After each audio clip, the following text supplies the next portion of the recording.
Oh, I didn't see you there. I was just reading The Handmaid's Tale, a book about gender roles in society. But while I have your attention, let me just talk to you about this presentation I have right here. It's about the linguistic analysis on the ideology of feminism. I'm Ronnie Anabi, and I will be presenting this to you guys today. So our topic for today is how Western and alternative news sources each cover the topic of feminism differently. Through this analyzation, we are able to determine many biases and how they affect the readership of the viewer. So let me give you guys an overview. First, I'm going to talk about some background information, basically what feminism is. Then I'm going to talk about the difference between a Western and alternative news source, and then a basic understanding of what an agency is. Then after doing all that, we're going to dive into the linguistic analyzation of the two articles we have, one being from the New York Times and the other from BuzzFeed. One being a Western source and the other being an alternative source. And finally, we're going to wrap it up with what effect does this have on the readers. So first off, what is feminism? I'd like to start this off by a quote by Charlotte Bunch. Feminism is an entire worldview, not just a laundry list of women's issues.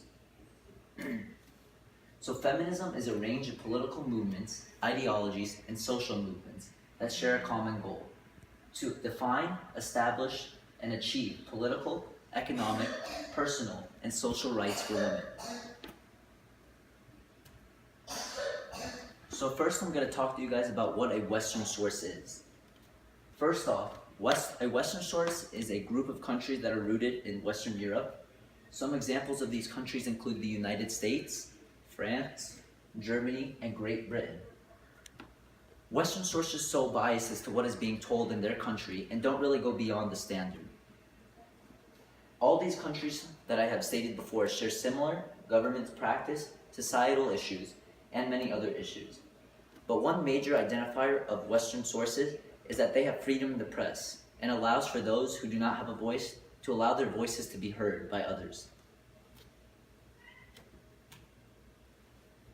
Second, what is an alternative news source, you may ask? An alternative news source differs from a Western news source by differing from the way in which information is distributed and produced. For example, alternative news sources can be distributed through music and arts. Alternative news sources show a side to those who don't really have a voice in regular news and allows those to actually share their opinion to the world. They allow for a different viewpoint and challenges the readers, to those who are accustomed to a society, to actually rethink about their ideologies. Finally, what is an agency, you may ask? An agency is from grammar.about.com. The agent is the noun, phrase, or pronoun that identifies the person or thing which initiates or performs an action in the sentence. Basically, the agency puts blame onto something and describes what the sentence or the article will be talking about later and further on into the future. So first off, we're going to dive into our New York Times Western news source.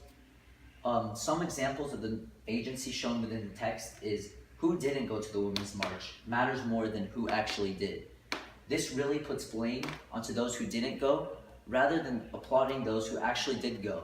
So it really turns into a negative connotation to it and really changes the ideology of the whole article. Second, the Town Hall affair recreates a feminist firestorm. So a little bit of background information. The Town Hall affair was a movie recreated about a past events which occurred in feminist history. And it just basically just sparks a new, just recreates and sparks the feminist firestorm which occurred years ago and just really helps people remember about those past times. And then finally, we have every woman I spoke to who traveled to DC March came back brimming with energy of radicalism and spirit. So here we have the noun as woman, and the person who actually wrote this is actually saying that every woman who he was spoken to. But you know, in my opinion, his opinion, and mostly everyone's opinion, it's really hard to get every woman to agree with what you're saying. So probably he just said that just to make the article more interesting. And then here we have BuzzFeed, which is an alternative news source.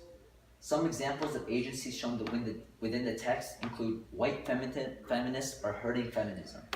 Here, the noun is feminist, white feminist, and what it's basically saying is putting all the blame on white feminists rather than giving their point of view into the whole subject matter. Rather than them giving their own opinion, they just put the blame straight onto them to make the story more interesting.